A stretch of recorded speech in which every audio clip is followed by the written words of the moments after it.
ఎందుకు సంఘానికి ఉపవాస ప్రార్థన కావాలి అంటే గనక సంఘము ధైర్యంగా నిలబడడానికి. సంఘము అంటే ఎవరు? నీవే సంఘము అంటే. దేవుడితో పెరుగులాడుతూ సహవాసం చేస్తూ ఉన్నప్పుడు ఆ దేవుడిని ఏం చేస్తాడే? ధైర్యపరుస్తాడు.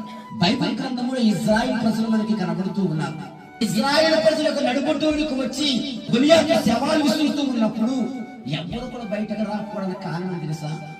వారికి ధైర్యాన్ని కోల్పోయారు.